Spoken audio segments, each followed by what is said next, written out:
Imagine an America without a president. In 1789, the idea of an executive leader was so controversial that even the Founding Fathers were unsure it could work. How did they turn one of history's biggest gambles into the most powerful office in the world? The story begins with a man who never even wanted the job, George Washington. But what precedent did he set? And how did it become the blueprint for every presidency after him?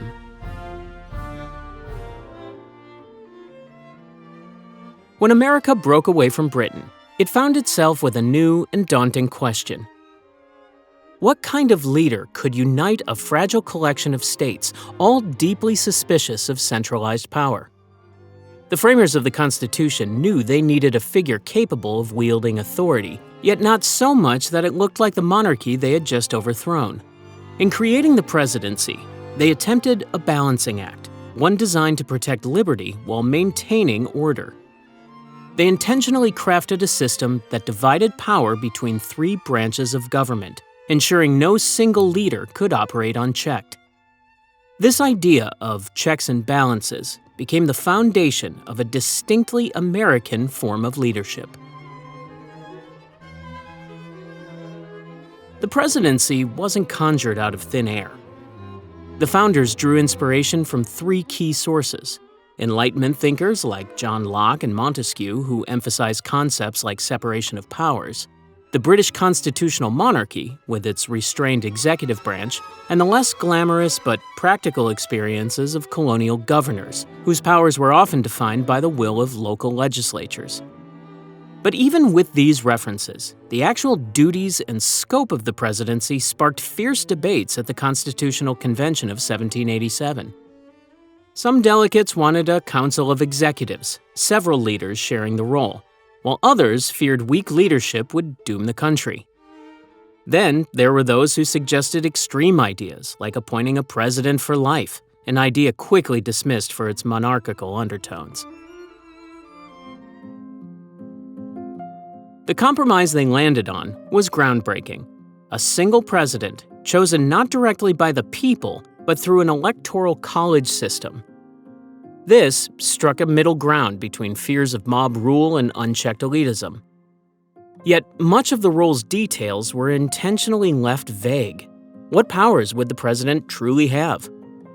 The framers decided the office would appoint officials, negotiate treaties, command the military, and veto legislation, but Congress would retain most legislative power.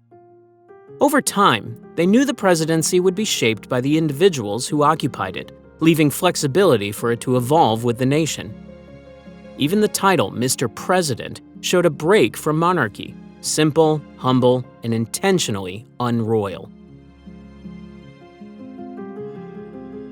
When the Constitution was finally ratified, the office of the president stood as an experiment without precedent, a leader elected by the people, yet with limits placed on power. The new nation was about to find out whether this bold design could hold its shaky union together. George Washington entered the presidency as a blank slate at a time when the role itself was just an idea on paper. Everything he did became an unwritten rule, shaping the identity of the office for centuries to come.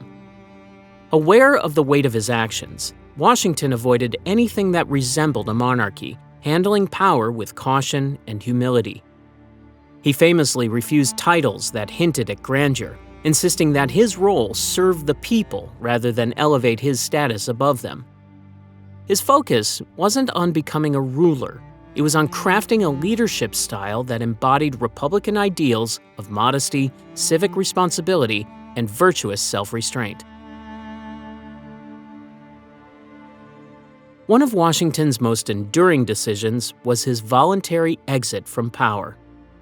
After serving 2 terms, he declined to run for a third, setting a precedent that would define the presidency as a temporary stewardship rather than a lifetime appointment. This peaceful transfer of power wasn't just a personal statement. It was a turning point, demonstrating to the fledgling nation and the world that leadership in America would revolve around law and institutions, not individuals or dynasties. Until then, Leaders stepping aside willingly was almost unheard of, and his act carried symbolic weight that far exceeded its simplicity. Washington also built structures around the presidency that made it a functioning institution, starting with the creation of the cabinet.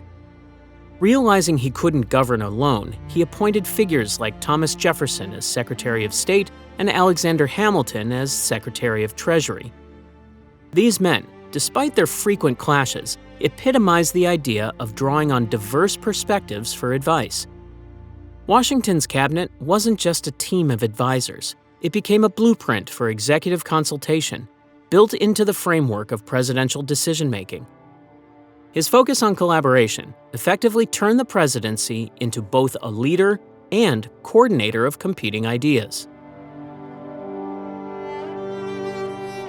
Foreign policy represented one of the earliest tests of Washington's interpretation of presidential power. In 1793, he issued the Neutrality Proclamation, declaring that the United States would remain impartial in the conflict between Britain and revolutionary France.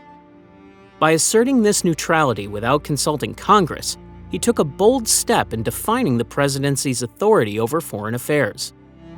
This unilateral action wasn't just about pragmatism. It signaled that the executive branch would lead on matters beyond America's borders, a principle that would grow in importance over time. Within domestic matters, Washington also showed the strength of executive authority when faced with dissent. During the Whiskey Rebellion in 1794, he personally led federal troops to suppress violent protests against an excise tax. The act demonstrated that the federal government had both the will and the power to enforce laws, even against armed resistance. This wasn't done lightly. It was a calculated move to unify a nation still testing its own constitution. It worked, setting the principle that the president could act decisively to uphold federal law while maintaining legitimacy. Washington's farewell address, published in 1796, became a cornerstone of political wisdom for generations.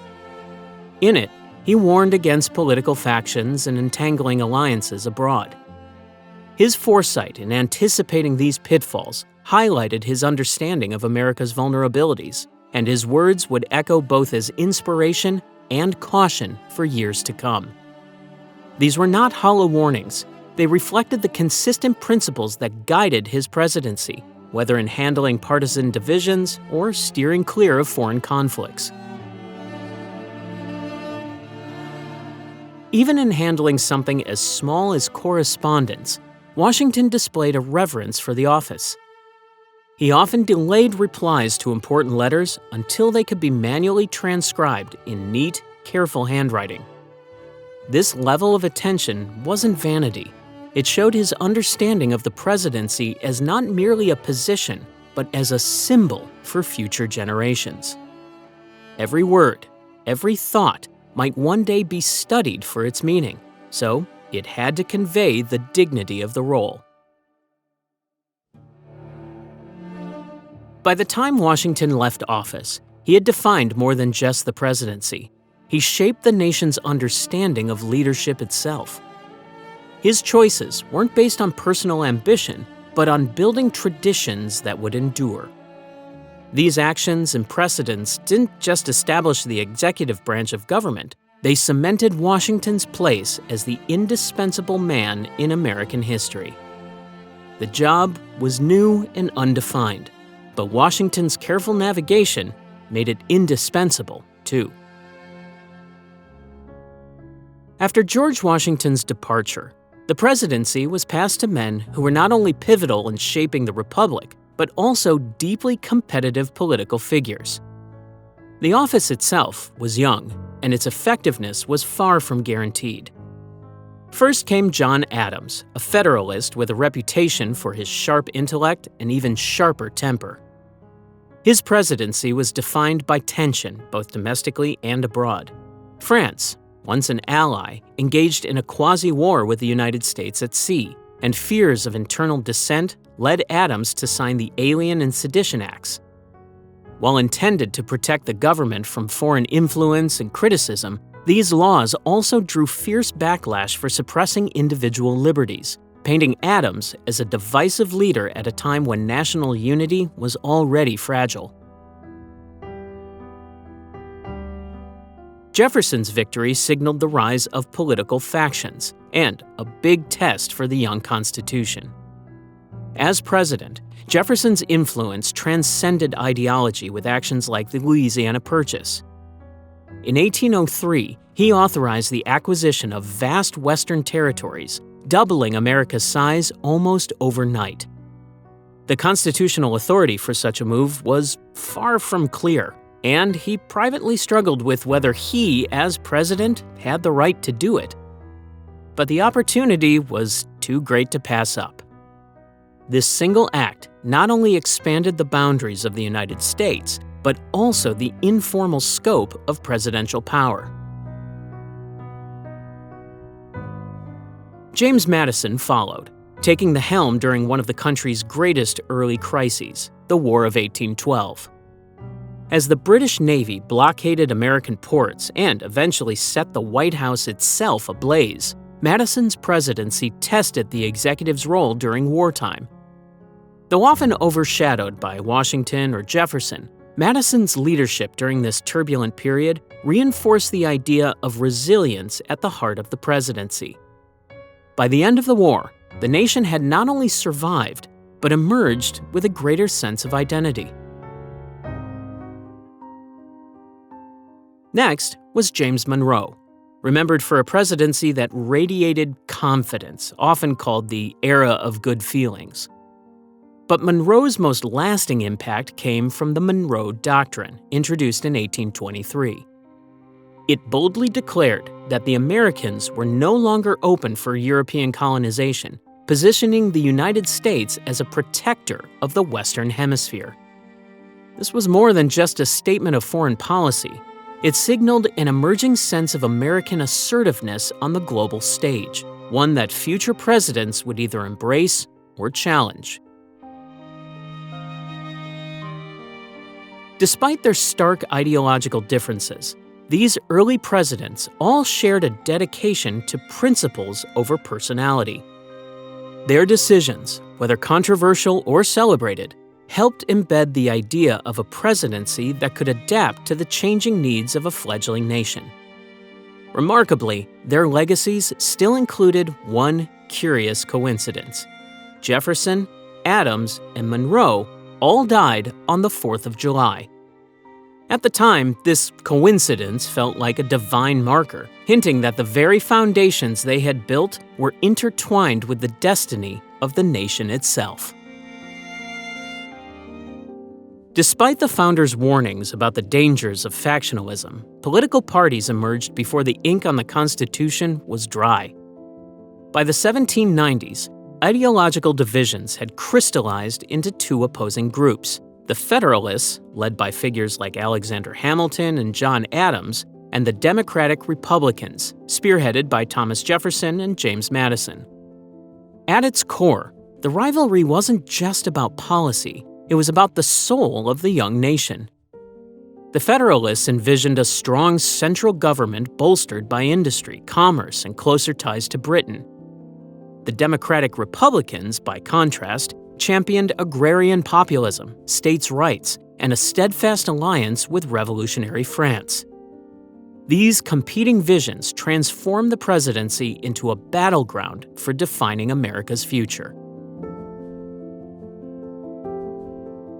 The first contested presidential election in 1796 exposed just how deep these divisions ran. John Adams, the Federalist candidate, narrowly defeated Thomas Jefferson, his Republican rival. But the election system at that time operated without the party mechanisms we recognize today. The individual with the most electoral votes became president, and the runner-up took the vice presidency. This meant that Adams and Jefferson, two men with vastly different ideologies, were forced into an uneasy partnership. Their relationship, once collegial, quickly turned sour as partisan conflicts dominated national politics. 4 years later, the election of 1800 would push this fragile system to its limits. Dubbed the Revolution of 1800 for its potential to reshape the nation, the race between Jefferson and John Adams took a chaotic turn.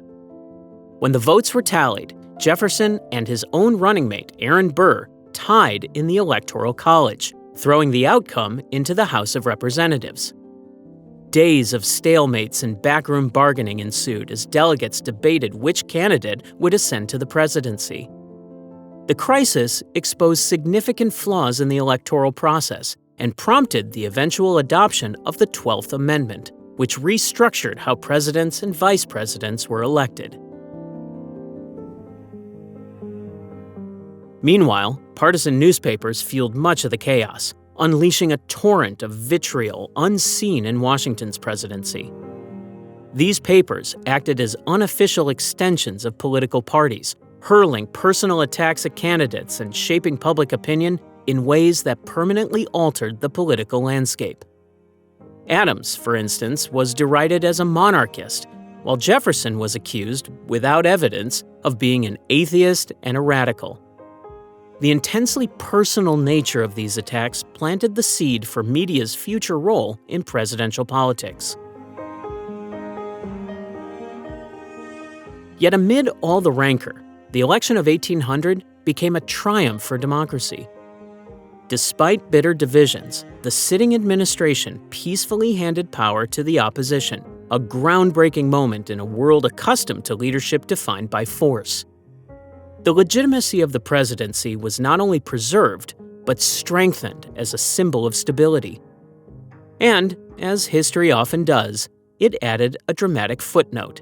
Jefferson's tie with Burr wasn't just a political inconvenience. It would eventually lead to America's most infamous duel, forever linking the personal with the political in the nation's early presidency. Andrew Jackson's election in 1828 signaled a transformative moment in American history.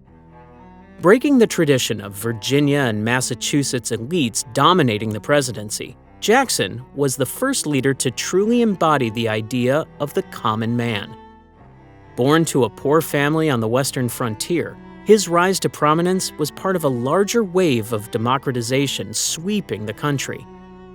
His victory reflected a shift in power from established ruling classes to an electorate increasingly dominated by everyday Americans. Jackson capitalized on this momentum, positioning himself as the voice of the people rather than the political elite. His populist style didn't just connect with voters, it redefined the presidency itself. One of Jackson's most significant contributions was his aggressive use of veto power. Unlike his predecessors, who had primarily used it on constitutional grounds, Jackson wielded the veto as a political tool, rejecting legislation he disagreed with. This included decisions that Congress may have supported, but that he believed went against the will of the people. His veto of legislation to recharter the Second Bank of the United States became one of his most defining moments. Jackson viewed the bank as a corrupt institution that favored the wealthy elite at the expense of ordinary citizens. In dismantling it, he pulled federal deposits and redistributed them to state-level pet banks, a controversial move that reflected his populist values but also destabilized the financial system, leading to economic turmoil. His presidency also saw the full embrace of the spoils system, a practice where government jobs were awarded based on political loyalty rather than merit. Jackson viewed this as a way to distribute power to his supporters and democratize government administration.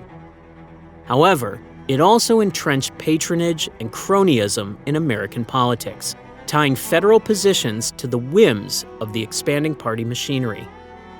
What Jackson saw as empowering the people left a legacy of politically influenced government appointments that endured long after his presidency. Jackson's assertiveness extended to his handling of the federal government's authority over the states. During the nullification crisis, South Carolina claimed the right to ignore federal tariff laws if deemed harmful to its economy. In response, Jackson issued a strong rebuke, declaring that nullification threatened the Union itself. He didn't stop at rhetoric. He authorized military preparations to enforce federal law, proving that the executive branch would not tolerate challenges to national authority. Ultimately, his resolute stance pressured South Carolina to compromise, averting a violent conflict. Yet, Jackson's presidency carried a far darker legacy. His approval of the Indian Removal Act in 1830 led to the forced relocation of Native American tribes from their ancestral lands to territories west of the Mississippi.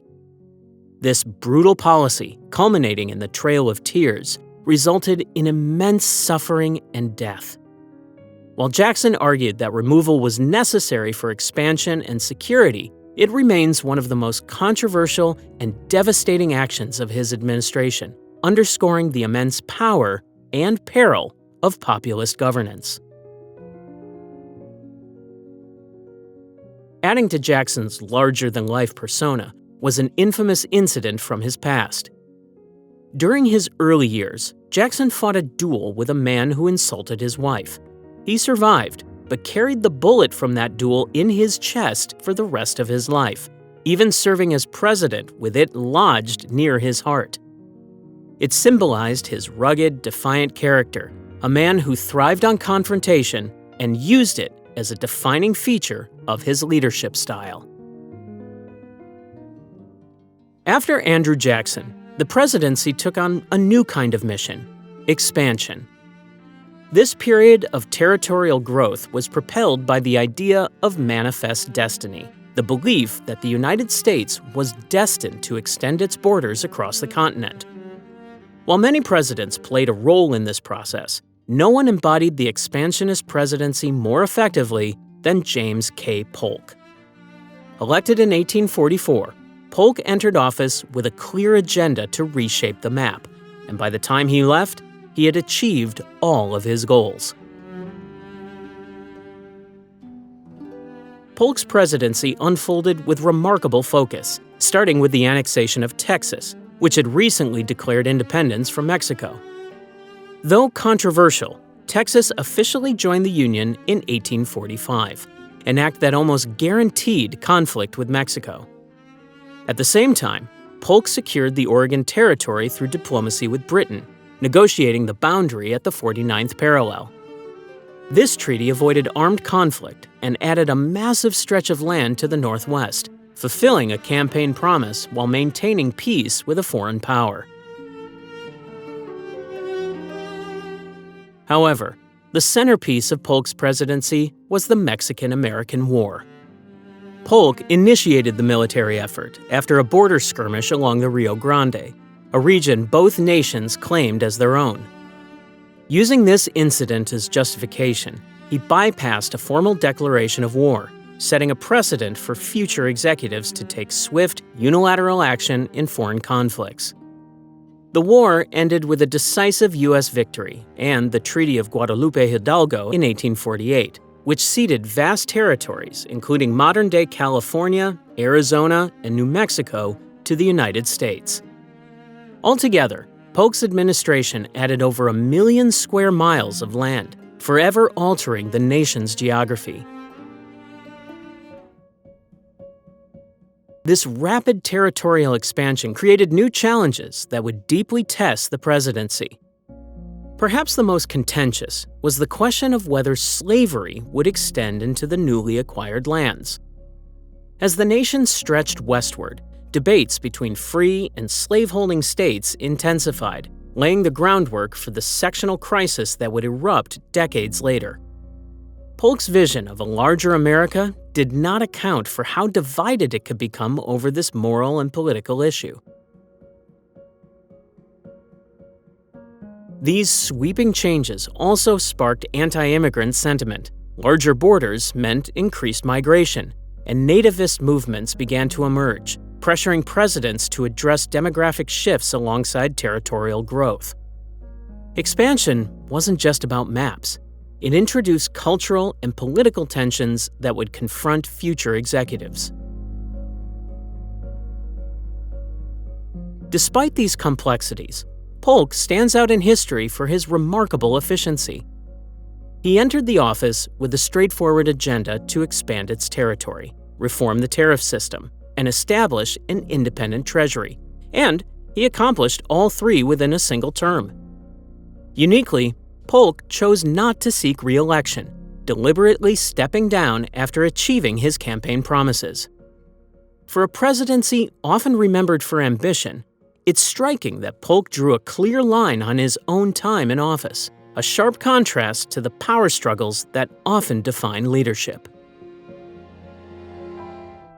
Abraham Lincoln's presidency stands as a turning point in the history of the American executive office. Taking power as the nation spiraled toward disunion, Lincoln faced a crisis unlike anything the founders could have imagined. The Civil War not only tested the survival of the Republic, but also forced Lincoln to redefine the scope of presidential power. His priority was clear: preserving the Union at all costs, even if that meant pushing the boundaries of the executive role beyond what had been politically, constitutionally, or morally considered before. When the Confederate forces attacked Fort Sumter in 1861, Lincoln responded decisively. He called for 75,000 troops without congressional approval, an act of executive authority that set the tone for the wartime presidency. Early in the war, he also suspended habeas corpus, a drastic and controversial measure that allowed the military to detain individuals without trial. Lincoln justified this expansion of power by pointing to the extraordinary threat posed by the rebellion. To him, preserving the constitutional government often required bending the Constitution itself, a contradiction he approached with political pragmatism. However, Lincoln's presidency wasn't only about military action. It was also about moral leadership. While he insisted early on that his goal was to save the Union, not end slavery, the two became inseparable as the war progressed.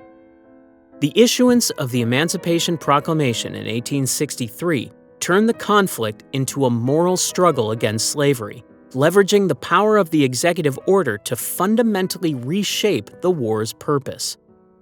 Although the proclamation didn't immediately free all enslaved people, it transformed the president into a symbol of the nation's moral awakening. It also kept European powers like Britain and France from recognizing the Confederacy, tying the war to the broader abolitionist movement. Lincoln's effectiveness as a leader also rested on his ability to communicate. The Gettysburg Address, delivered in November 1863, compressed the war's meaning into just 272 words, reinforcing the idea that the United States was a democracy built on equality. Later, his second inaugural address struck a tone of solemn humility, balancing grief for the war's destruction with hope for national healing. Through these speeches, Lincoln elevated presidential rhetoric into an art of unifying the country, even as it faced its bitterest divides. Behind the scenes, Lincoln was equally shrewd. His cabinet was famously filled with rivals, including William Seward and Salmon P. Chase, who often clashed with him. Lincoln, however, managed these political tensions deftly, understanding the value of keeping opposing voices close. He used patronage to maintain fragile alliances within his party and carefully navigated the hostility of a divided Congress. In 1864, Lincoln won re-election during wartime, a testament to the democratic resilience he fought to protect. Tragically, his assassination in 1865 cut his presidency short, but his legacy endured. Fittingly, on the very day of his death, Lincoln also established the Secret Service. Originally tasked with fighting counterfeit currency, it's an ironic footnote that the agency wouldn't take on protecting presidents until decades later.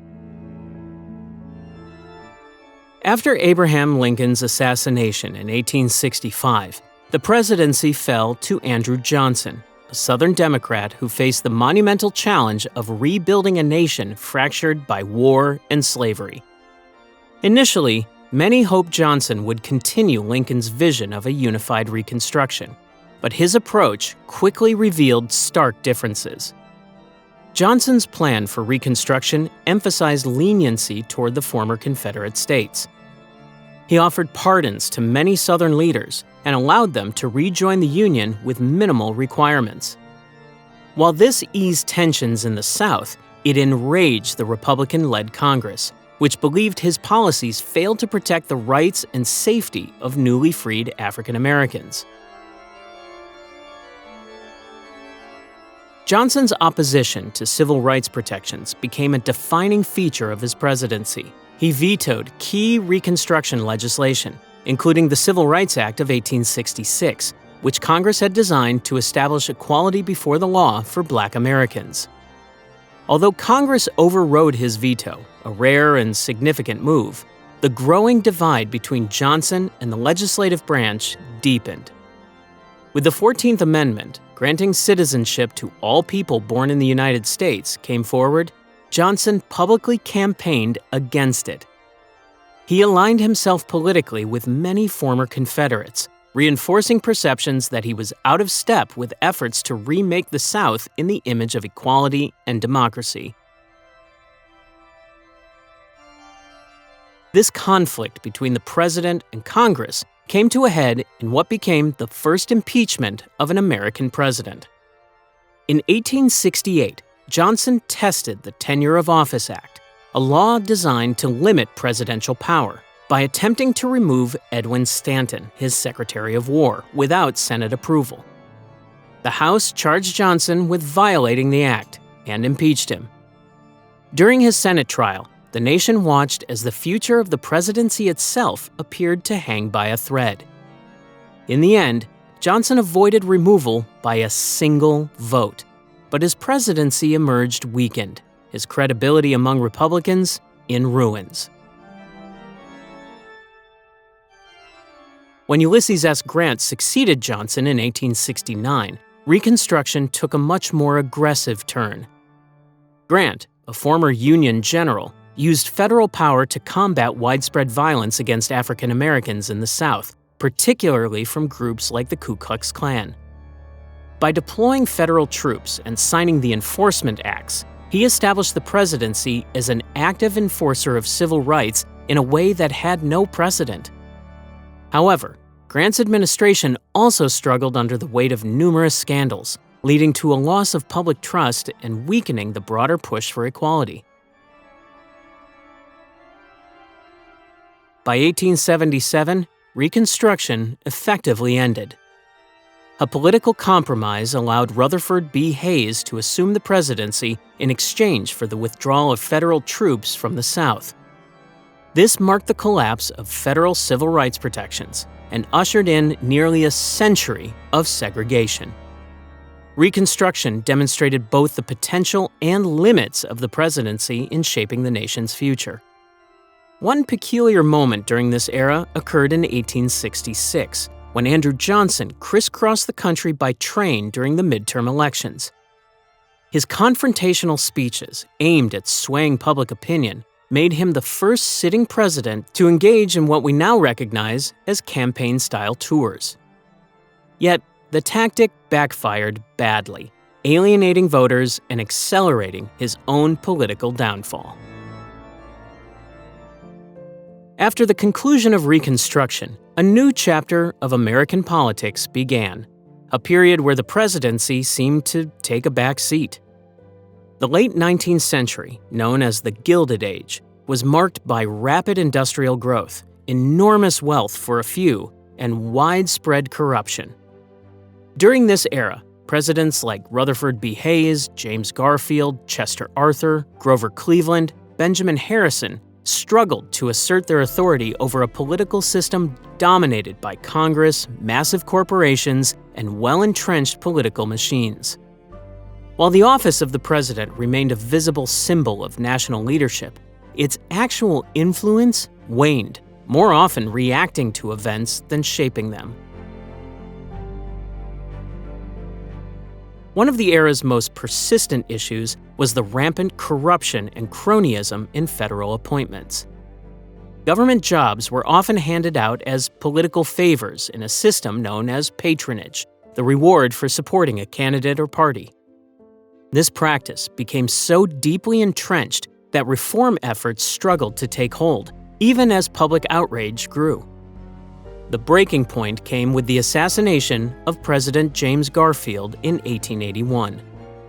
Garfield was shot by a disgruntled office seeker who felt cheated out of a government position, throwing a harsh spotlight on the dangers of the spoils system. His successor, Chester Arthur, unexpectedly emerged as a champion of reform, signing the Pendleton Civil Service Reform Act into law in 1883. This landmark legislation established the principle that many government jobs should be awarded based on merit, not political connections, creating a civil service system that still exists today. The Gilded Age also saw contentious presidential elections, often decided by razor-thin margins. Bitter political divides mirrored deep regional and economic tensions in the country, with the North and South, urban industrialists and rural farmers, locked in ideological battles. Fraud and manipulation were common accusations, further eroding public confidence in the presidency. Grover Cleveland, the only president to serve non-consecutive terms, won his first election in 1884 with a victory that was as narrow as it was controversial. His fight against protective tariffs and his devotion to fiscal conservatism made him a rare example of a president attempting, if only modestly, to resist the era's more dominant interests. Despite the domestic challenges, some Gilded Age presidents began to expand their focus beyond America's borders.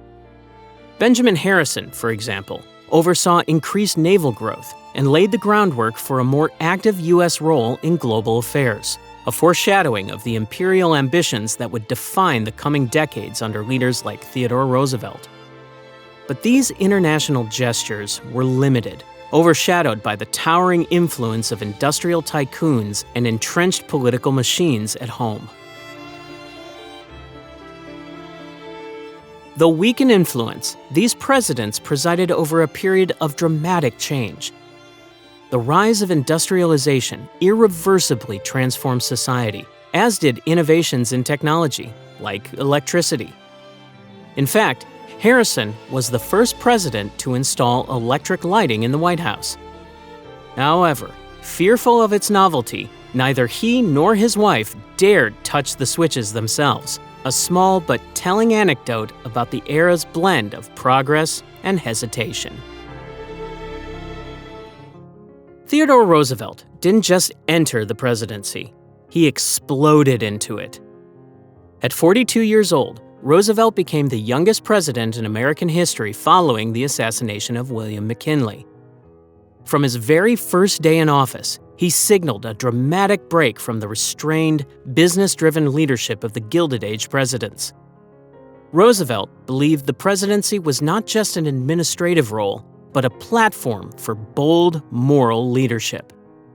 He referred to it as the bully pulpit, a term he used to describe how the office could be wielded to rally public support and push for transformative policy changes. Roosevelt made it clear that no corporation, no matter how powerful, would stand unchecked under his watch.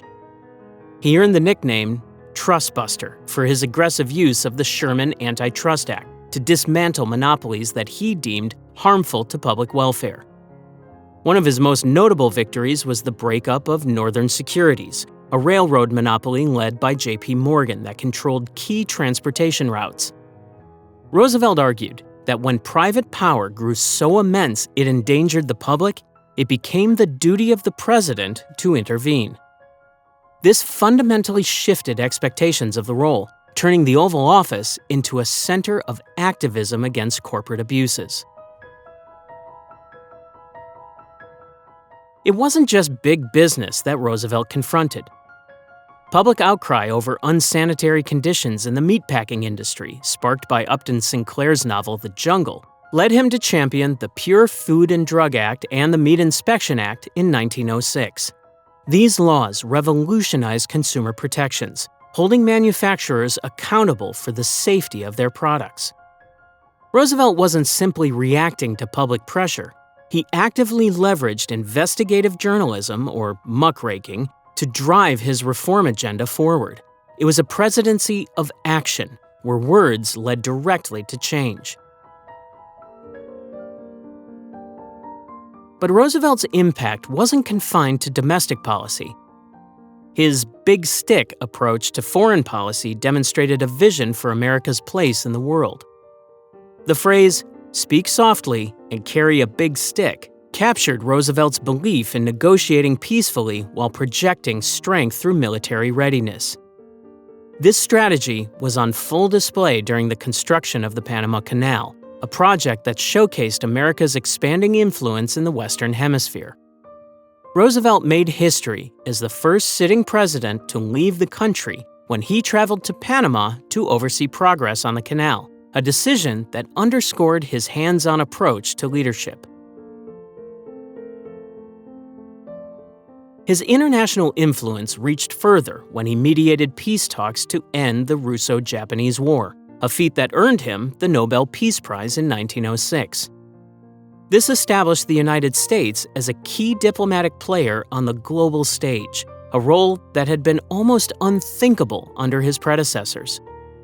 Roosevelt's forceful personality and direct appeals to the public redefined what Americans expected from their president.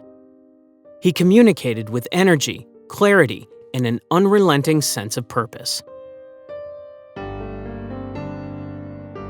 Perhaps nothing encapsulates Roosevelt's resilience like the campaign speech he gave in 1912. Shot by an assassin moments before, he refused to cancel, stepped on stage, and spoke for 90 minutes with a bullet lodged in his chest. It was as though his determination and his vision for the presidency was unstoppable. Theodore Roosevelt didn't just reshape the office. He expanded its power and responsibility, leaving an indelible mark on the nation. Woodrow Wilson brought an entirely new perspective to the presidency, one that blended academic theory with high moral purpose. As a former president of Princeton University, Wilson approached the office like a scholar with a mission to reform both the nation and its role in the world. Domestically, he championed progressive policies that transformed how the federal government interacted with the economy. The Federal Reserve Act of 1913 restructured the banking system, creating a central institution to manage monetary policy and provide financial stability. It was a bold step, signaling that the government would now play a direct role in regulating economic activity. Wilson's presidency also addressed corporate behavior through the Clayton Antitrust Act. Expanding on earlier legislation like the Sherman Antitrust Act, this law targeted unfair business practices such as price fixing and monopolization, while also protecting unions from being prosecuted under antitrust laws. This dual focus on reining in big business and defending workers' rights demonstrated Wilson's belief in an active federal government pursuing balance and fairness in the economy.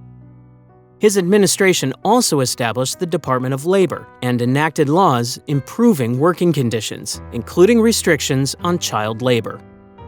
These initiatives placed the presidency at the center of progressive reform. But Wilson's leadership was tested most profoundly by global events. When World War I erupted in 1914, Wilson initially sought to keep the United States neutral. His speeches emphasized diplomacy and restraint, warning against entangling the nation in foreign conflicts. However, unrestricted submarine warfare by Germany and the infamous Zimmermann telegram, a secret proposal encouraging Mexico to ally with Germany against the United States, pushed Wilson to act. In 1917, he asked Congress to declare war, framing the conflict as a moral crusade, quote, to make the world safe for democracy. This marked a turning point. The presidency became a platform for shaping not just national policy, but global ideals.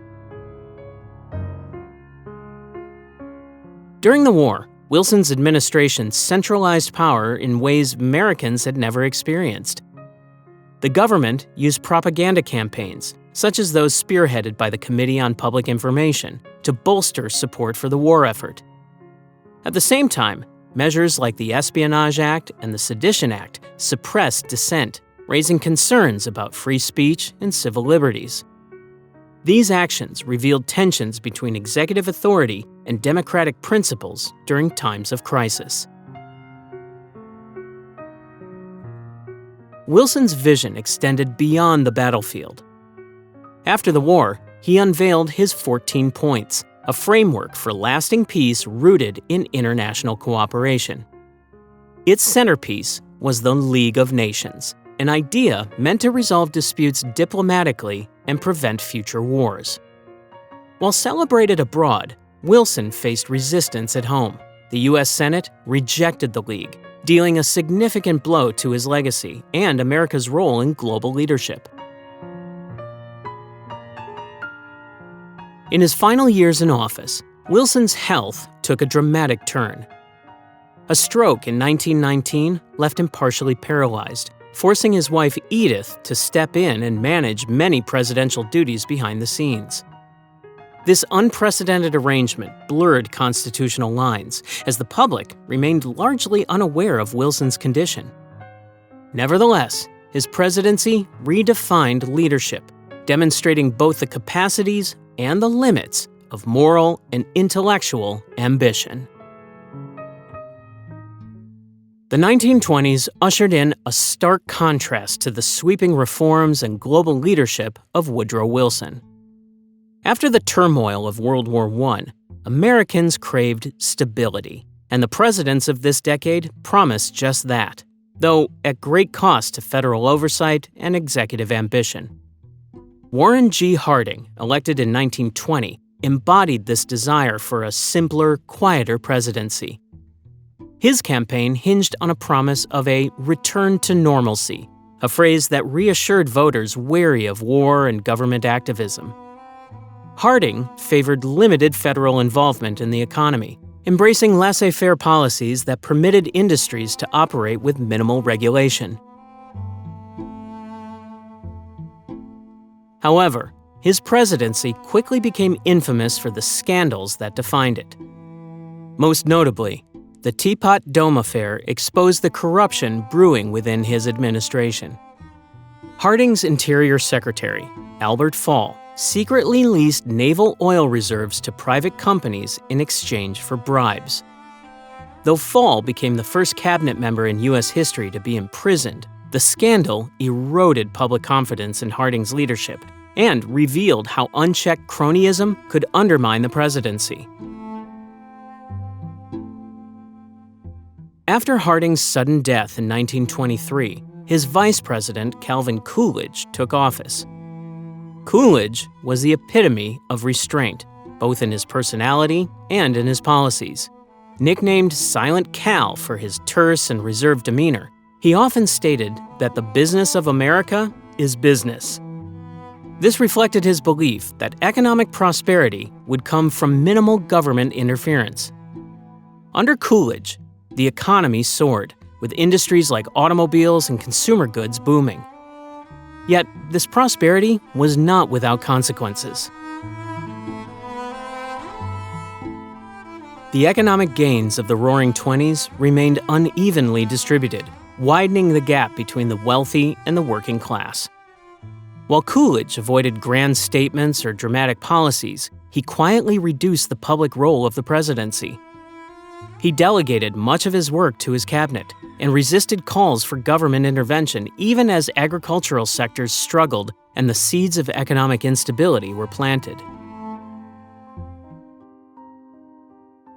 Herbert Hoover, who succeeded Coolidge in 1929, entered the presidency with a reputation as a self-made engineer and humanitarian.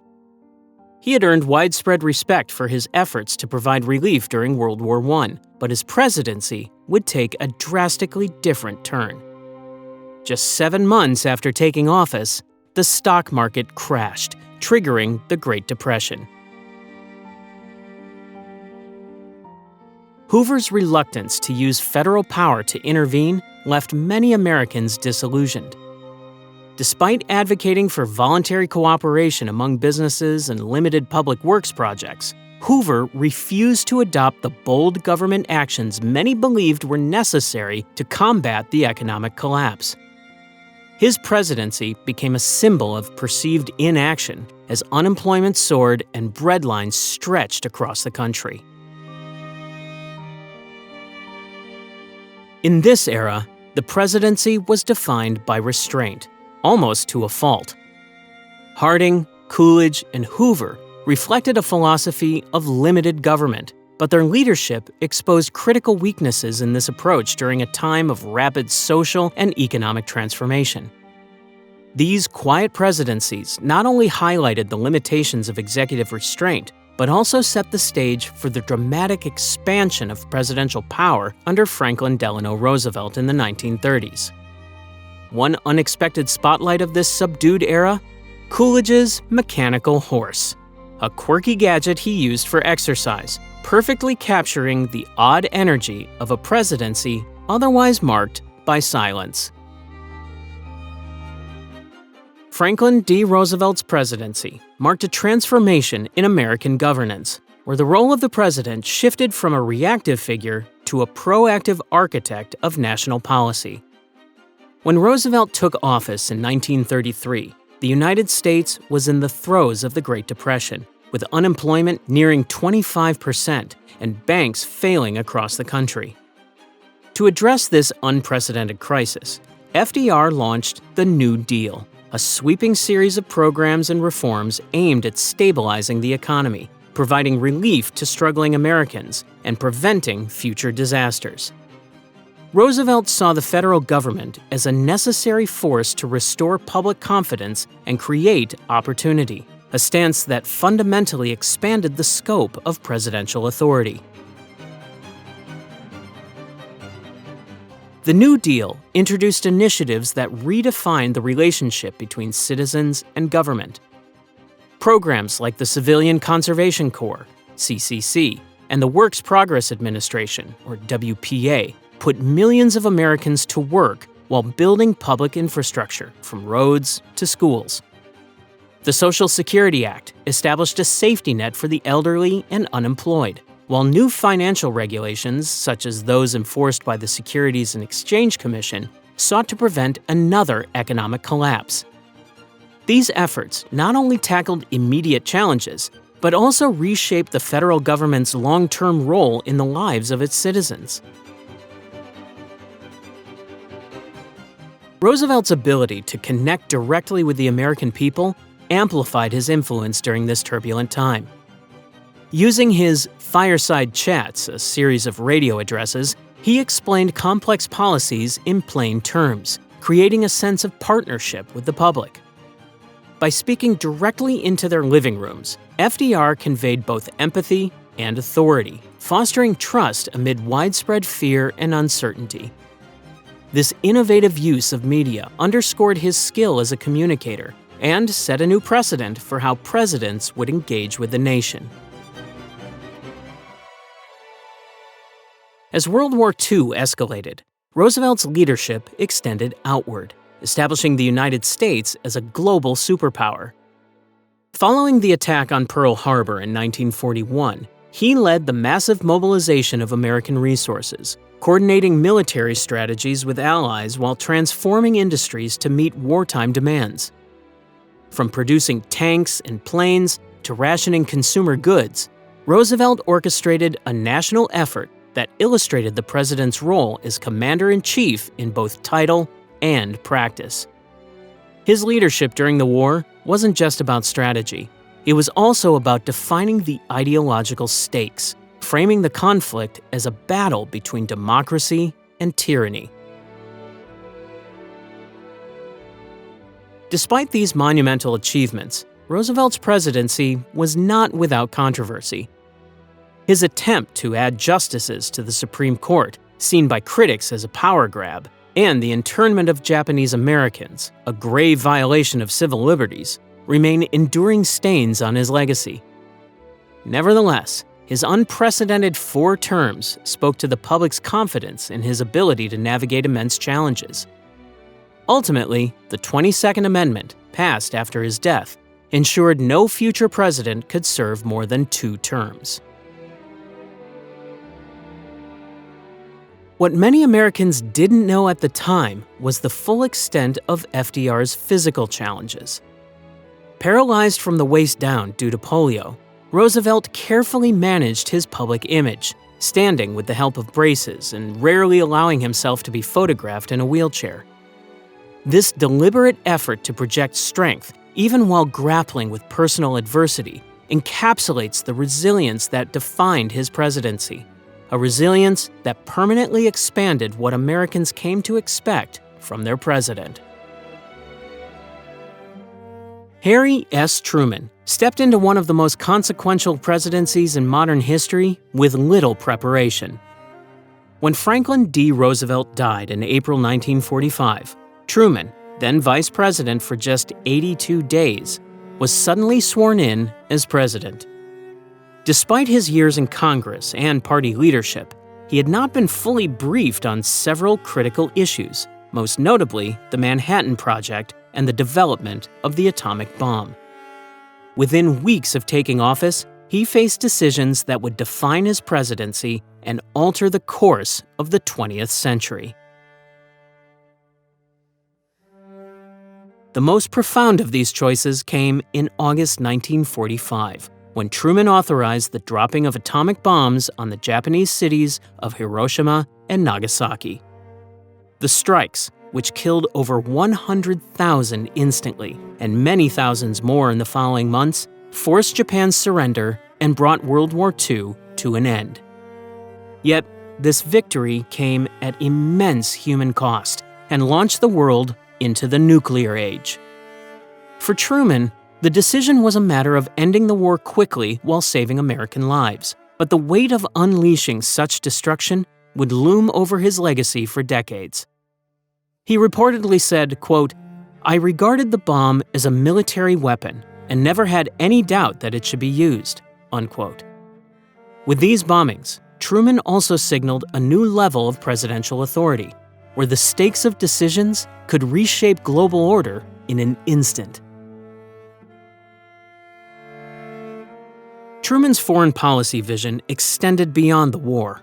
As tensions with the Soviet Union mounted, he laid the foundations for the Cold War through the Truman Doctrine in 1947. Declaring that it was America's duty to support free nations resisting subjugation, this policy pledged economic and military aid to countries like Greece and Turkey to prevent the spread of communism. His administration also oversaw the creation of institutions like the CIA, the National Security Council, and the Department of Defense, which centralized executive control over intelligence and military strategy. These structural reforms cemented the president's role at the center of global decision-making, preparing the U.S. for an era of ideological opposition to the Soviet Union. On domestic issues, Truman made bold but polarizing moves. In 1948, through executive order, he desegregated the armed forces, marking the first significant federal action on civil rights since Reconstruction. He also proposed an ambitious agenda called the Fair Deal, which aimed to expand health care, increase aid for education, and strengthen labor protections. However, much of this domestic program faced resistance in Congress, showing the limits of his influence at home, even as he wielded considerable power abroad. The Korean War in 1950 further defined Truman's presidency and tested his authority as commander-in-chief. Without seeking a formal declaration of war from Congress, he committed U.S. troops under the banner of the United Nations to counter communist aggression from North Korea.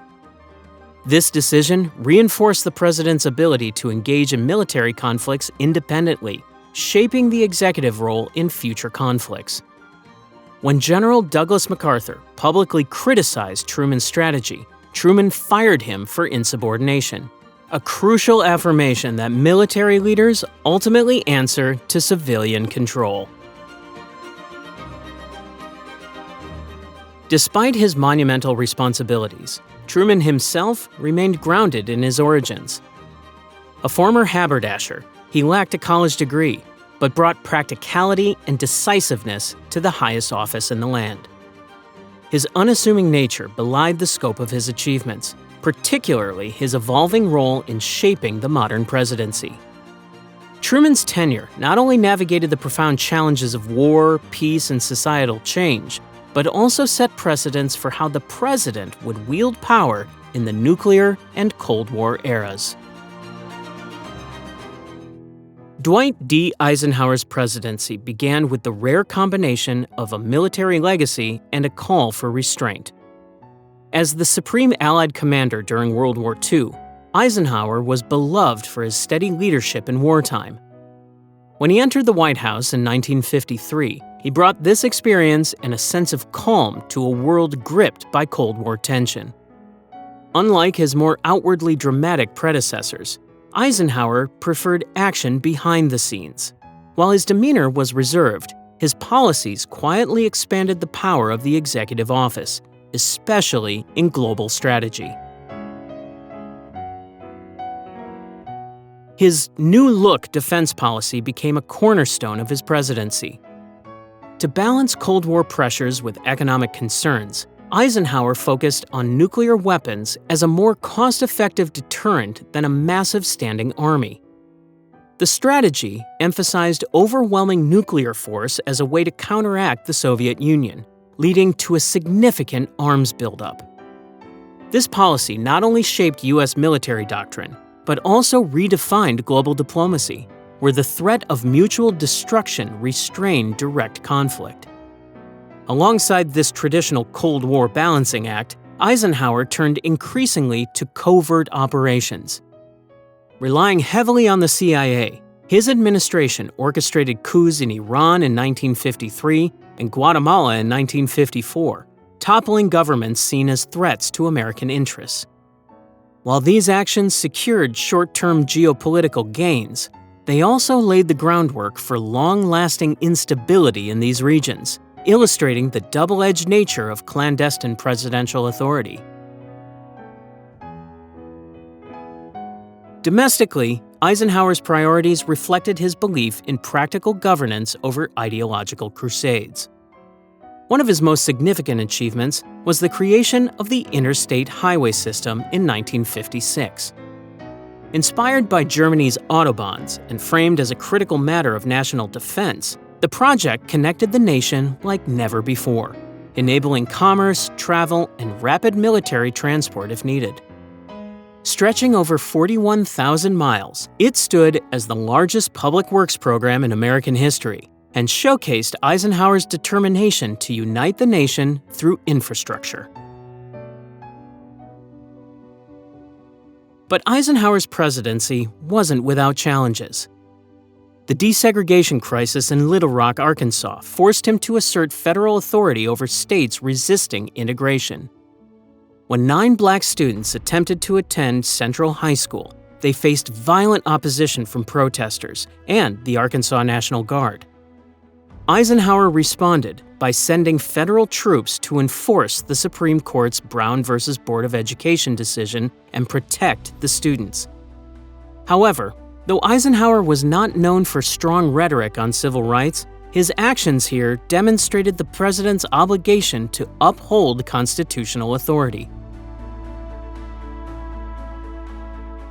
By the end of his presidency, Eisenhower offered an unexpected warning in his farewell address: the growing influence of the, quote, military-industrial complex. This term described the relationship between the government, military contractors, and defense planning. As a 5-star general, he understood the dangers of unchecked militarization, cautioning future leaders about the balance between security and democracy. Despite his quiet approach, Eisenhower's tenure exemplified a presidency marked by pragmatism, measured power, and the delicate navigation of Cold War pressures. John F. Kennedy's presidency marked the arrival of a new era in American politics, one driven by image, modern communication, and youthful dynamism. At just 43 years old when he took office in 1961, Kennedy was the youngest elected president in history. He brought a striking energy and charisma to the role, but his influence went beyond personality. As the first Catholic president, Kennedy broke a major religious barrier in American politics, signaling to many a move toward a more inclusive national identity. During his campaign, questions about his faith dominated public discussion, but his ability to address them directly, famously declaring, quote, "I am not the Catholic candidate for president. I am the Democratic Party's candidate, who also happens to be a Catholic," helped shift perceptions and proved his political acumen. Kennedy's approach to leadership was self-consciously vigorous, emphasizing progress and action. His inaugural address, punctuated by the line, quote, "Ask not what your country can do for you, ask what you can do for your country," immediately set the tone for his administration. The phrase captured his broader vision of civic responsibility, inspiring Americans to take an active role in advancing the nation's goals. One of those ambitious goals was laid out in 1961, when Kennedy challenged the United States to land a man on the moon by the end of the decade. With this space race challenge, Kennedy effectively positioned science and exploration as a centerpiece of his presidency, galvanizing innovation and uniting the country around a collective achievement. But Kennedy's presidency was also defined by Cold War brinksmanship. The Cuban Missile Crisis of 1962 laid bare the fragility of global peace. After U.S. reconnaissance flights revealed Soviet missile installations in Cuba, Kennedy faced the very real possibility of nuclear war. Through tense negotiations, he reached a compromise with Soviet Premier Nikita Khrushchev. The missiles would be removed from Cuba in exchange for a public U.S. pledge not to invade the island, and a secret agreement to withdraw American missiles from Turkey. Kennedy's ability to remain calm and avoid escalation earned him praise domestically and abroad. What's remarkable is that much of the decision-making was captured secretly. Kennedy recorded White House meetings during the crisis. These tapes, declassified decades later, revealed intense debates within his administration and underscored how close the world had been to annihilation. Domestically, Kennedy began laying the groundwork for civil rights reforms, though he often approached the issue cautiously. He supported school integration and proposed measures to ban racial discrimination, but much of his civil rights agenda gained momentum only after his assassination in 1963. His sudden death transformed him into a symbol of progress unrealized, a martyr for the causes he had supported and the ideals he represented. Kennedy also used television like no president before him. His live, televised debates during the 1960 election captured the power of image in politics, as viewers were drawn to his youth and confidence. As president, he appeared polished and articulate in televised addresses, mastering the medium to build trust with the public and set the standard for the modern, visually driven presidency. Kennedy's administration was brief, yet his ability to combine bold objectives with a focus on presentation left a lasting impression on the institution of the presidency itself. When Lyndon B. Johnson was sworn in as president just hours after John F. Kennedy's assassination, The weight of both grief and expectation fell on his shoulders. Johnson, a seasoned politician with decades of experience in Congress, seized the moment not to just honor Kennedy's vision, but to surpass it. His legislative agenda became the most transformative domestic push since Franklin D. Roosevelt's New Deal. At its core was the Great Society, an ambitious set of reforms aimed at eradicating poverty and promoting racial equality. One of Johnson's earliest and most enduring achievements was the Civil Rights Act of 1964, a landmark law that banned segregation in public spaces and outlawed employment discrimination. A year later, he secured the Voting Rights Act, which addressed systemic disenfranchisement of Black Americans by dismantling barriers like literacy tests and poll taxes. These laws were monumental, but they didn't pass without fierce resistance. Johnson, a master of legislative maneuvering, leaned heavily on his experience in the Senate and his signature method of persuasion, the Johnson treatment. This mix of flattery, intimidation, and relentless pressure allowed him to push reforms through a reluctant Congress. Beyond civil rights, Johnson's Great Society sought to improve the quality of life across the nation. He initiated Medicare and Medicaid in 1965, creating essential healthcare programs that provided coverage for the elderly and poor.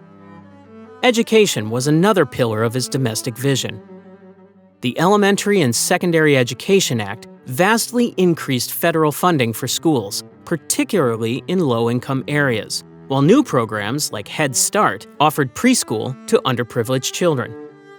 Johnson declared a war on poverty and launched initiatives like food stamps and job training programs to reduce economic hardship, reshaping the federal government's role in social welfare.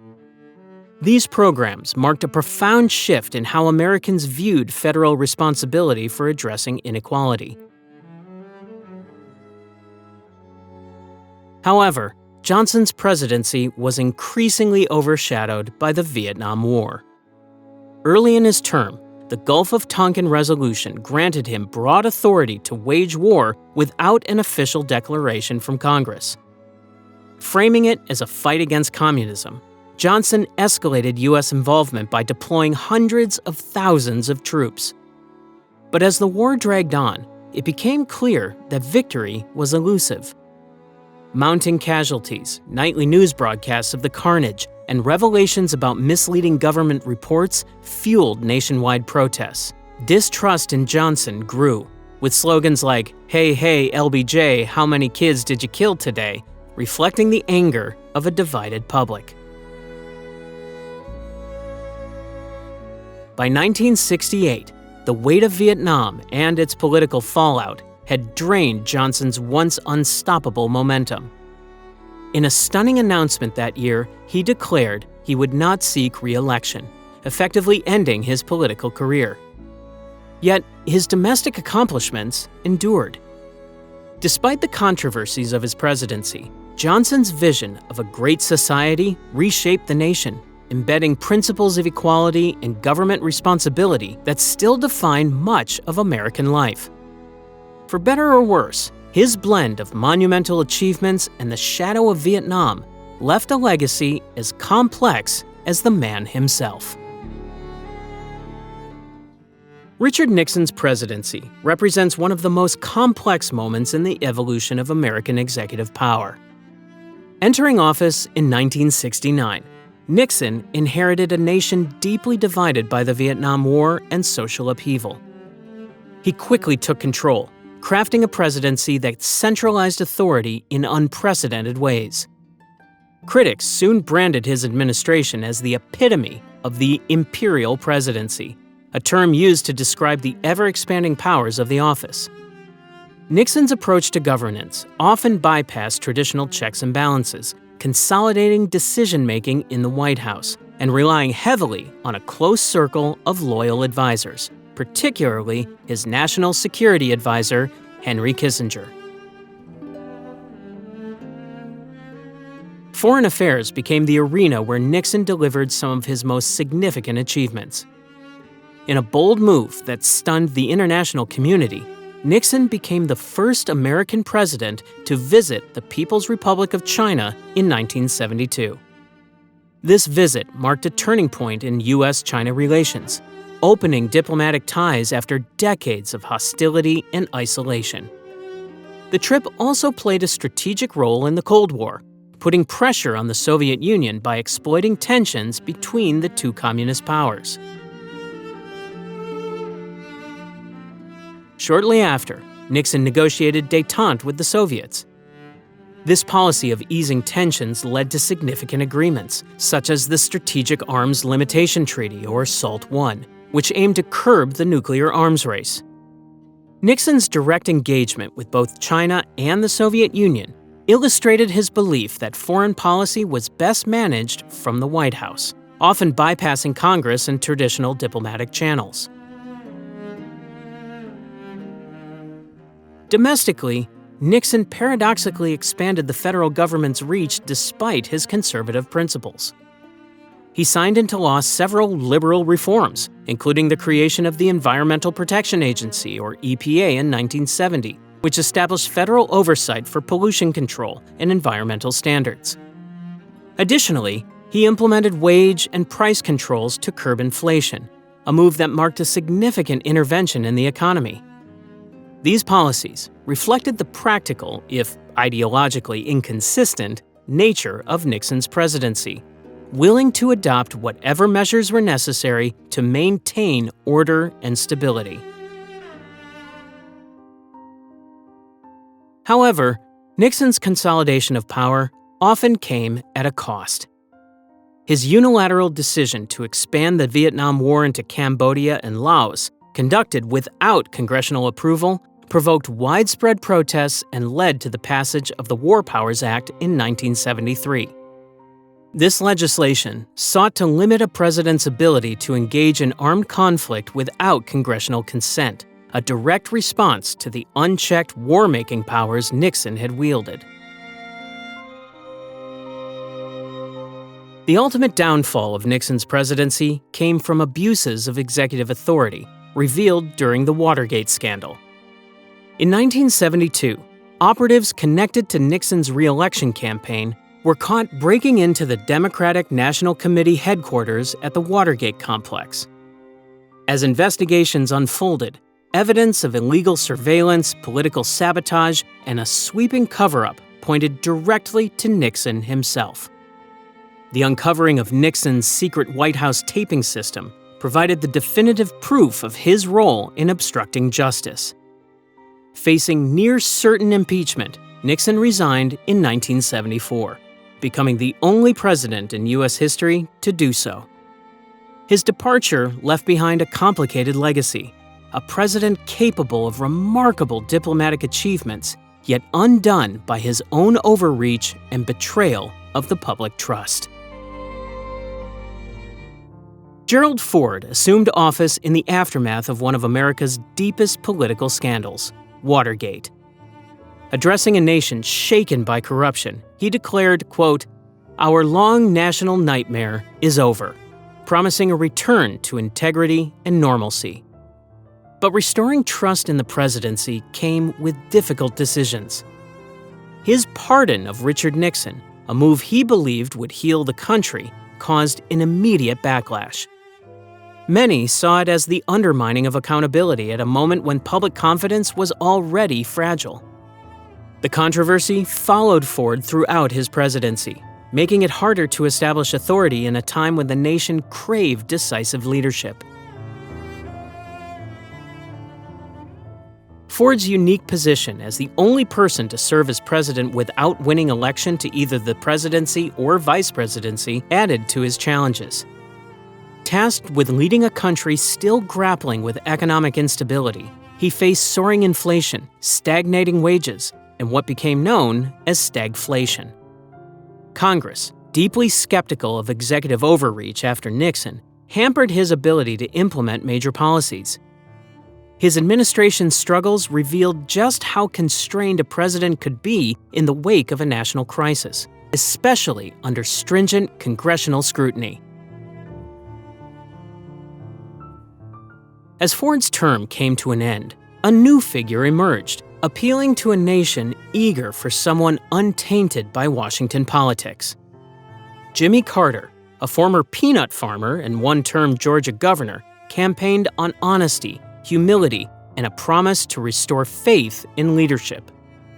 His outsider status resonated with voters weary of bureaucratic scandals and distrust. Carter attempted to reshape the presidency by centering his platform on human rights and transparency, presenting a moral vision for America's role in the world. One of Carter's most defining achievements was his mediation of the Camp David Accords, a groundbreaking peace treaty between Egypt and Israel. The agreement not only averted immediate conflict in the Middle East, but also demonstrated the potential of diplomacy rooted in patience and principle. Yet, Carter struggled to translate his success abroad into effective leadership at home. His administration was plagued by economic challenges. Soaring interest rates, energy shortages, and inflation created a sense of widespread economic anxiety.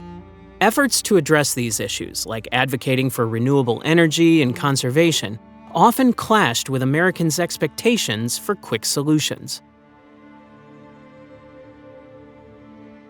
Then, in 1979, the Iran hostage crisis unfolded as militants seized the U.S. Embassy in Tehran, capturing 52 Americans. Carter's measured, deliberative approach to the crisis failed to inspire the confidence that Americans demanded during such a high-stakes moment. The drawn-out ordeal, coupled with failed rescue attempts, left Carter's presidency defined in part by perceptions of inefficiency and weakness. It wasn't all symbolic losses, though. Carter's decision to install solar panels on the White House roof stood out as both an environmental statement and a bold, forward-thinking policy for reducing dependency on foreign oil. However, their removal under Reagan and later reinstallation underscored the wavering priorities of presidential administrations. In hindsight, Ford and Carter's terms revealed the difficulty of navigating a presidency burdened by both history and circumstance. Ronald Reagan entered the presidency with a confident vision and a stage presence sharpened by decades in Hollywood and California politics. His ability to blend optimism with clarity helped shape a new era of American conservatism. Reagan's policies revolved around reducing the role of the federal government while promoting individual entrepreneurship, laying the foundation for what became known as Reaganomics. This economic strategy paired deep tax cuts with deregulation, aiming to stimulate business growth and investment. Supporters credited the policy with reviving a sluggish economy, but critics pointed to its long-term effects, including growing income inequality and a sharp rise in the national debt. Reagan's emphasis on reducing social spending brought major shifts to welfare programs, while his advocacy for free market principles reshaped industries like finance and energy. At the same time, he dramatically escalated military expenditures, justifying the buildup as a necessary counter to Soviet power. This dual strategy brought both risks and rewards. On one hand, Reagan's massive defense investments placed pressure on the Soviet economy, which could not keep pace, contributing to the eventual end of the Cold War. On the other, the combination of increased military spending and reduced revenue from tax cuts led to staggering deficits, raising concerns about fiscal sustainability. For Reagan, the presidency was also about image, an arena where he excelled. Known as the Great Communicator, he connected with Americans through addresses that combined hopeful messaging with a plain-spoken delivery. His calm handling of an assassination attempt in 1981 bolstered his reputation as a resilient and composed leader. After being shot, Reagan famously told his wife, quote, "Honey, I forgot to duck," a moment of levity that reinforced his public image as both courageous and approachable.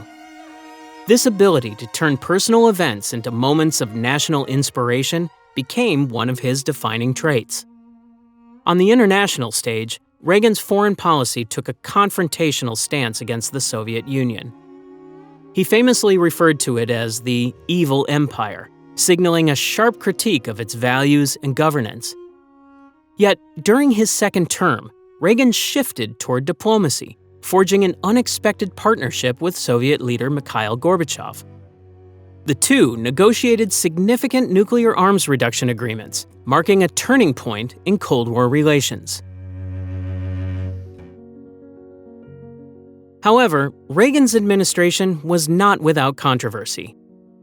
The Iran-Contra affair revealed secretive dealings. Weapons were sold to Iran, and profits were illegally funneled to support Contra rebels in Nicaragua. While several officials were implicated, Reagan distanced himself from direct involvement, and his personal popularity largely survived the fallout. A shadow over his presidency emerged from its very beginning. Reagan launched his 1980 campaign at a Mississippi fairground linked to the infamous murder of 3 civil rights activists. Though framed as coincidental, the location carried clear racial implications for many. This moment reflected complexities in Reagan's coalition, balancing growing conservative movements with deeply entrenched regional tensions. Reagan's presidency, while polarizing, reshaped the office and the country's ideological direction for generations to come. The end of the Cold War thrust the presidency into uncharted waters, and George H.W. Bush found himself steering America through this transformation. With the Soviet Union dissolving in 1991, the U.S. emerged as the world's sole superpower, setting the stage for a new global dynamic. Bush, a former CIA director and seasoned diplomat, faced the challenge of defining America's role without the familiar rivalries of the Cold War. His leadership during the Gulf War was a defining moment. When Saddam Hussein's forces invaded Kuwait, Bush crafted a coalition of international partners, gaining UN support and launching Operation Desert Storm. The military campaign, swift and decisive, demonstrated how America could leverage its power on the world stage. Yet, Bush made the deliberate decision not to pursue regime change in Iraq, wary of destabilizing the region and extending the conflict, an approach debated for decades after. Domestically, Bush's presidency was less triumphant. As the national economy slipped into recession, he faced mounting criticism. His infamous "read my lips, no new taxes" promise made during his 1988 campaign came back to haunt him when budget realities forced him to go back on his word. This broken pledge, paired with voter frustration over economic stagnation, dealt a heavy blow to his chances for re-election in 1992. Bush's mixed record underscored the shifting expectations of a presidency now tasked with managing both global dominance and domestic uncertainty. Enter Bill Clinton. Youthful and charismatic, Clinton brought a new energy to the Oval Office. Where Bush was seen as cautious and measured, Clinton embraced boldness and innovation. His presidency coincided with a booming economy driven by the tech industry, globalization, and financial deregulation. Clinton's ability to bridge liberal social policies with fiscal conservatism, the so-called Third Way, appealed to a broad coalition, helping to secure his re-election and oversee the longest peacetime economic expansion in U.S. history. But Clinton's time in office was also deeply shaped by scandal. His affair with White House intern Monica Lewinsky led to an impeachment trial that gripped the nation.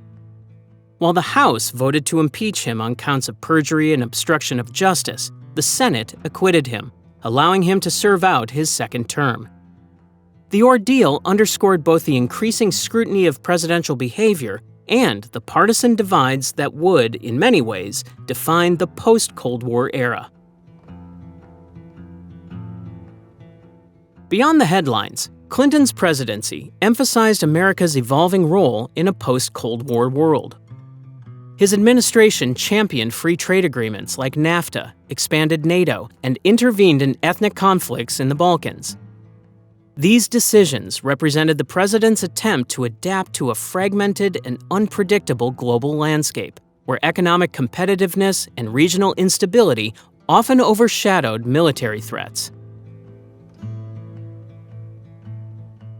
Meanwhile, the technological revolution reshaped governance itself. In the Clinton White House, the introduction of an email system marked a step into the digital age. Ironically, during investigations into the Lewinsky scandal, it was revealed that many senior officials had barely used it, showcasing how traditional habits often lagged behind shifts in technology. The post-Cold War presidency, as seen in Bush and Clinton's contrasting terms, set the stage for the demands of a rapidly changing 21st century. George W. Bush stepped into the presidency under extraordinary circumstances. The 2000 election, one of the closest in U.S. history, came down to a razor-thin margin in Florida. Weeks of recounts and legal battles followed, ultimately ending with a Supreme Court decision that declared Bush the winner, though he lost the popular vote. This narrow and controversial path to office cast a cloud over his presidency's legitimacy from the very beginning. Yet, his policy ambitions, cutting taxes and reforming education, suggested a focus on domestic issues, not the seismic shifts that soon arrived. The world changed on September 11, 2001, when terrorist attacks killed nearly 3,000 people and struck the Pentagon and New York's Twin Towers. The attacks reframed not just Bush's presidency, but the role of the office itself. Overnight, the focus shifted to national security and the prevention of future attacks. In response, Bush launched the War on Terror, beginning with the invasion of Afghanistan to dismantle al-Qaeda and oust the Taliban. The overwhelming public support for action gave Bush immense political capital. But the invasion of Iraq 2 years later would prove far more divisive. Based on claims that Saddam Hussein possessed weapons of mass destruction, the war found initial backing, yet no such weapons were ever discovered. What started as a campaign against terror evolved into an occupation plagued by insurgency, destabilizing the region and straining America's military. The War on Terror also ushered in a dramatic expansion of executive authority. The Patriot Act, passed in the wake of 9/11, provided the federal government with sweeping surveillance powers. Supporters argued it was necessary to prevent future attacks, but critics warned of violations to civil liberties.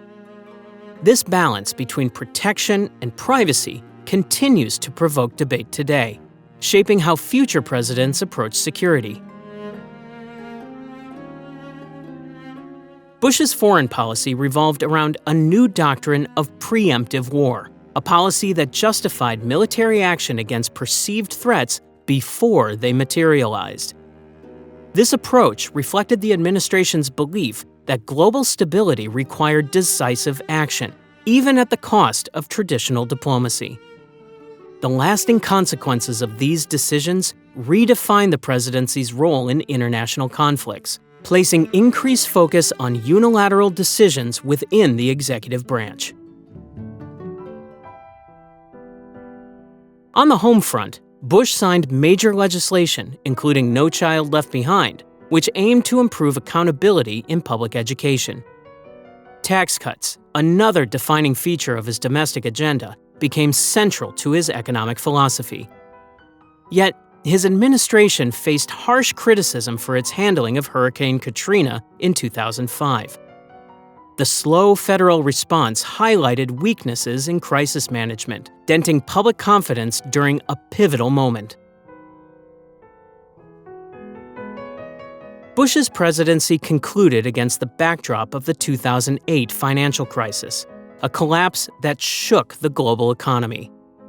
In its final months, his administration approved massive bailouts to stabilize financial institutions, abandoning his conservative belief in minimal government intervention in markets.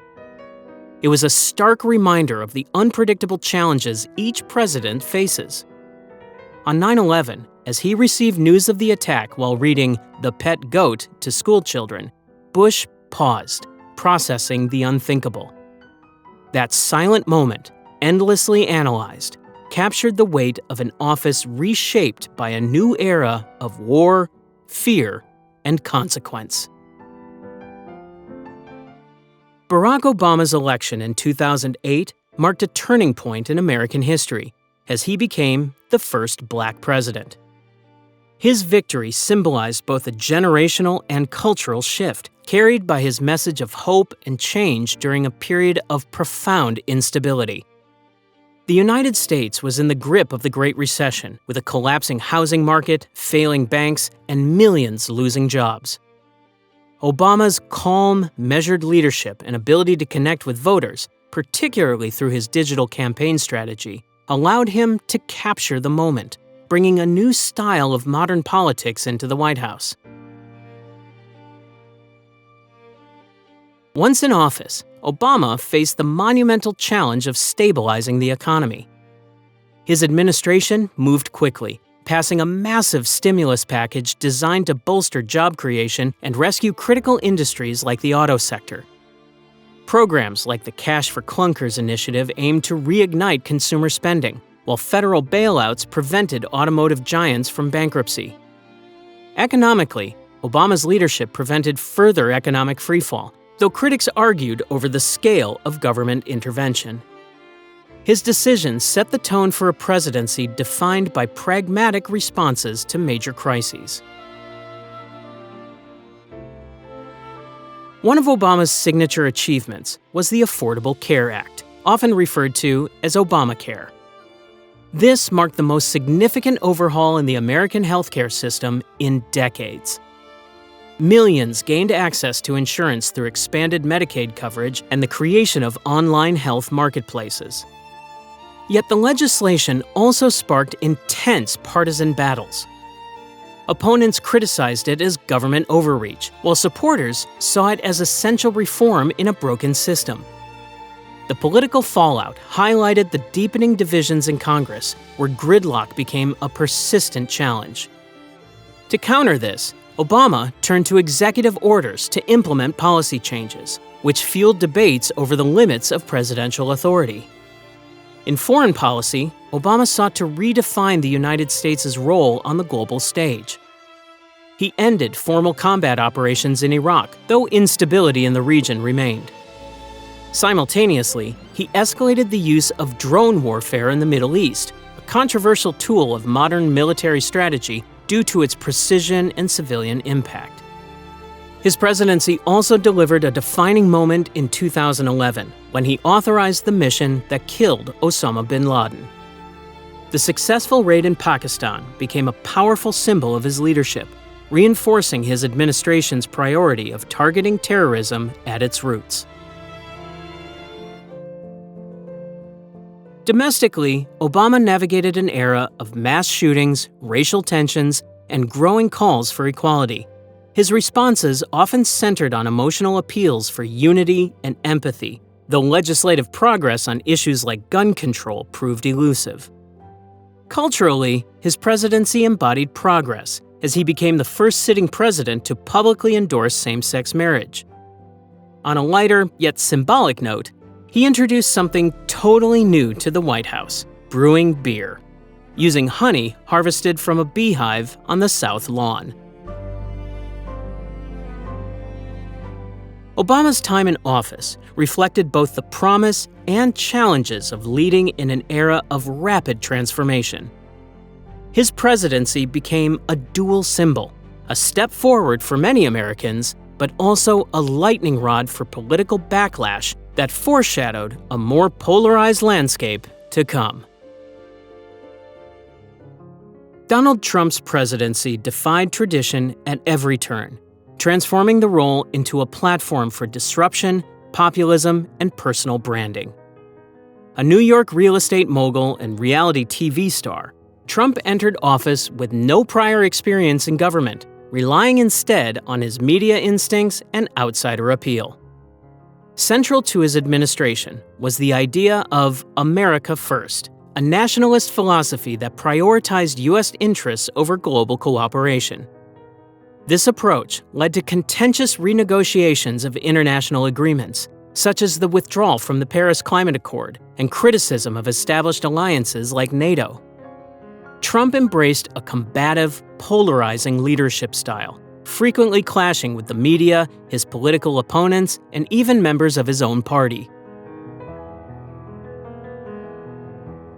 Immigration became one of his most defining issues. In his first week in office, Trump issued an executive order banning travel from 7 predominantly Muslim countries, sparking protests and legal battles. His administration also pursued tough immigration enforcement at the southern border, including policies that separated families, drawing widespread criticism. Domestically, Trump championed massive tax cuts and slashed federal regulations, measures his supporters celebrated as pro-business, but which raised concerns about long-term economic inequalities. His use of executive orders and aggressive messaging underlined his administration's willingness to bypass traditional political negotiation. Social media, particularly Twitter, was a cornerstone of Trump's presidency. Through his personal account, he reached millions of followers daily, issuing policy statements, insults, and rallying cries without intermediaries. This direct communication gave Trump unmatched control over his narrative, but also amplified division, as his tweets often stoked outrage or spread misinformation.